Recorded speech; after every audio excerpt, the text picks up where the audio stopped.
the ring. The Premonition. Did they get Liam Neeson to narrate this, or did they just find someone to sound almost like Liam Neeson? Whoa, we got Gasoline at ringside, sitting at the commentator's desk, and especially in front of that kid right there too. I understand that Kane being set on fire is on the line tonight, but geez, can't this wait until the main event when they're necessary? What if someone throws a match at it, or someone in the crowd takes one and starts dousing the commentators?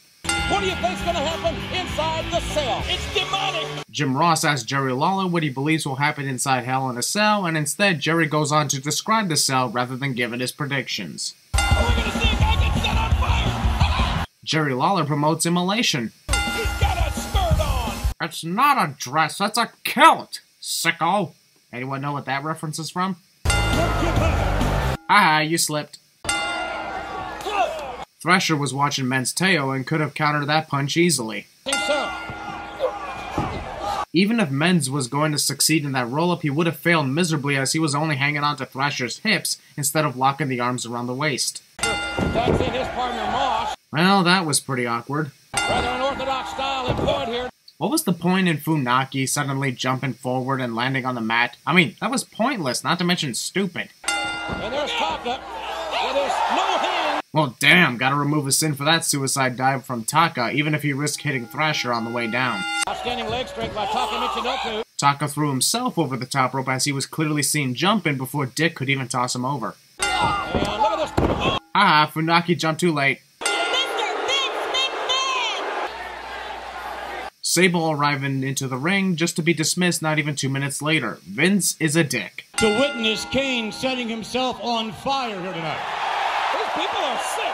Look who's talking! Without a doubt, the world's greatest wrestler. The world's greatest wrestler cliche. Control his right. Pre-match assault occurring off camera. His own lack of ability to control his emotions. That statement is the foreshadowing of Brock Lesnar. The other guy brought himself up from the gutter, and I think he's getting homesick. Jerry Lawler just referred to freaking Ken Shamrock as the other guy. The C will use. Work on that ankle. It's weak. Jerry promotes outside interference. Isn't a referee not allowed to put their hands on the competitors? Post-match assault. Without doing anything, Mark Henry and the Godfather are randomly ejected from ringside. They didn't even do shit to deserve getting thrown out on this night, as the match hadn't even started yet. It's funny that while Godfather is pissed off about being sent to the locker room, Mark acts like he doesn't even give a shit. Blurry cameras. Previously on WWF. Nearly 2 minutes into this match, WWF forgot to put the semifinals title graphics on the screen that they would normally do at the start of the match. The Rock taking a shortcut. What a devastating shot to the air! Building to this tournament. Dan reacted a little too late from that punch. The referee seriously didn't hear that? It's one thing to not see interference, but it's another thing to act like you're deaf, too. Victory due to outside interference is always a sin. Backwards lettering.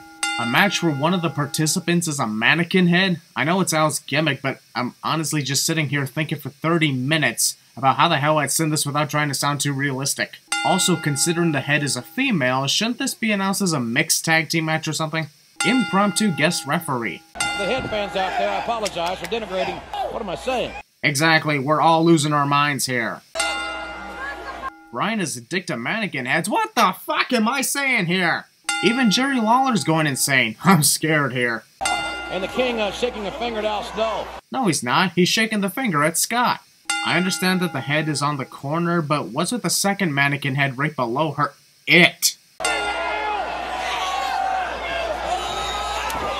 Are you serious right now? Brian was watching Al, who started running from the fucking entrance ramp and had thousands of ways to move out of the way or counter, yet he stands there as if he lost his mind.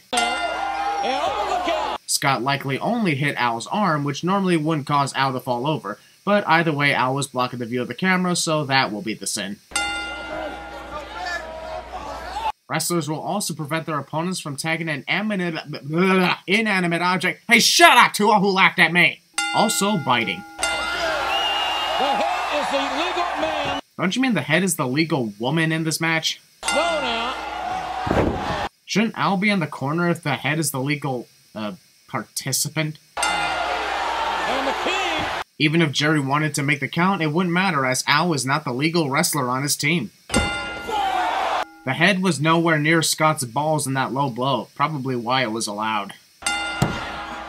Oh, great. The head doesn't even have shoulders, so it is impervious to pinfalls. Plus, the head was lying on its side rather than facing up. Also, this match was, no pun intended, too much for me to handle, and now I think I need to go see my therapist. More of those D-Generation X graphics interfering on the screen and giving me headaches. I already lost my mind due to that previous match, too. Abomination with Al Snow and a sword head. Owen Hart has no peripheral vision for some reason. We got 17,087. Commentators tell us the number of people in attendance as if we gave a shit cliche. Whoa, look at that! What I find really hilarious, and I'll even dock a sin off for it, is when X-Pac got thrown over that table, one of the workers sitting by the table didn't even flinch or react to it as if it's just your average everyday situation. Now normally I would say, haha, the table didn't break, but with what we're about to witness later tonight, it's a good thing it didn't. But I wonder what would have happened with the Hell in a Cell match if the Spanish announce table got destroyed before Mankind got thrown off the cell. Whoever's blowing that whistle in the distance, shut the fuck up. Owen decided that instead of falling off the top rope, he should jump off in an unnecessary showing off way. Haha, you fell. Wow, this is the second time I am put in the victory due to outside interference is always a sin. Did I say that right? Nose kissing. That cell very shortly. It's going to be dropping down. And by very shortly, we mean in about 30 minutes or so. Shot from the outside by Bob enters the ring despite never tagging in his partner, and the referee allows this. And there was not even the sound of the hand clap, so the referee neither saw a tag nor heard a tag. He should get fucking fired. Road Dogg decides to feel Bob's ass for a moment. Here, look at the cell for a moment. She hit her right below the belt. Chyna hit her? Did you just refer to Jim Cornette as a female? Now, when you say he was a one-man band, do you mean he, like, played his own instrument? Or does JR have the ability to see the future and foreshadowed Heath Slater? Plexus and The Rock. What the fuck was that? The Rock randomly trips and falls out of the ring. Double cams that are not even showing a replay. Let's talk about this match. Jerry Lawler would be great as Cinema Sins 2 expansion. Hand-to-hand physical combat and again. Well, damn, I am removing 2 sins. When life hands you a lemon, throw it at somebody. Actually, the way I say it is, when life gives you lemons, you use it towards the things you do. Eventually, you will become successful. Still haven't gotten successful in squirting the lemon juice in people's eyes, though. I don't know what I'm saying right now. I still haven't regained my sanity after that Al Snow match. What is up with this referee doing fast counts? He's screaming like a girl. Look at him. How do you know? We can't hear him at all. We have only seen one Hell in a Cell matchup. Holy shit. I'm actually terrified to sin this match right here. I'm not counting this as a sin, obviously, but I fear for the life of my sin counter with what we're about to see. It's gonna be okay. One step at a time. One step at a time.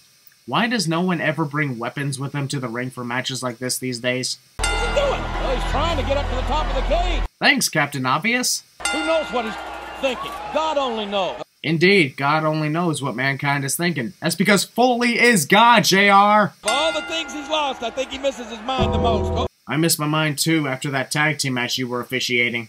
No one ever does this for Undertaker's entrance anymore. You know, with the lighters flaring. That always made his entrance more intense. The sin is basically the fans don't do that anymore. Now they just light their cell phones for the Wyatt family. I just now realized that not at any point did the bell officially ring for this match to start, even when Undertaker and Mankind enter the ring. He's there! That one fan saying "don't fall on me" annoyed me and actually made me wish that Mankind was thrown onto him or her instead of the announce table below. Haha, you broke through the cell unexpectedly. Holy shit! Holy fucking shit! They killed the fucking sin counter! How in the hell is he standing? The fact that Mankind is still standing and wanting more is causing the sin counter to deduct 5 more sins, and now we're in the negative areas. If he throws him up on the other side, there's... By the end of the sin video, we may not even have any sin counter. Well, somebody stop the damn match! This may be the first time that almost everything said or done in this match is a sin remover. Probably not, but this quote is. And Kane gets a chokeslam. He just got chokeslammed out of his shoes. With all due respect, Terry's shoes came off on his own accord about 6 seconds after the chokeslam.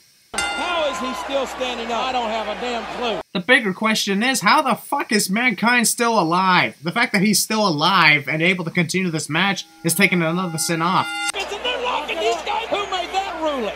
I don't know, but whoever did is an asshole.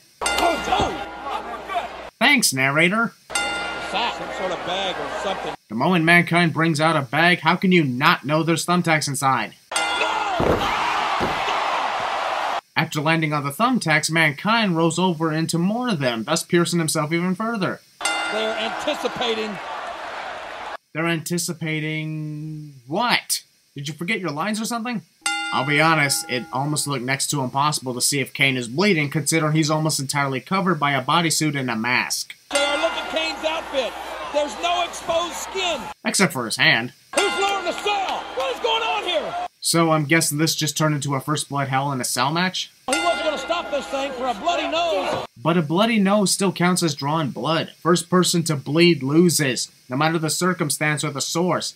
If you're saying that they mean head bleeding only, then that destroys the point of calling it a First Blood match. Kane. I bet Kane in his head is saying, "Wee, I'm flying!" Kane doesn't want to ascend to heaven unless he takes Steve with him. Kane almost landed on his feet.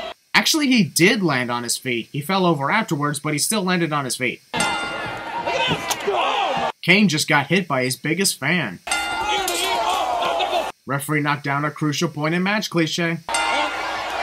what? Attempting to immolate a referee. Referee calling for the bell. Steve is actually surprised that the referee rang the bell due to First Blood drawn. Dude, do you not know how a First Blood match goes here?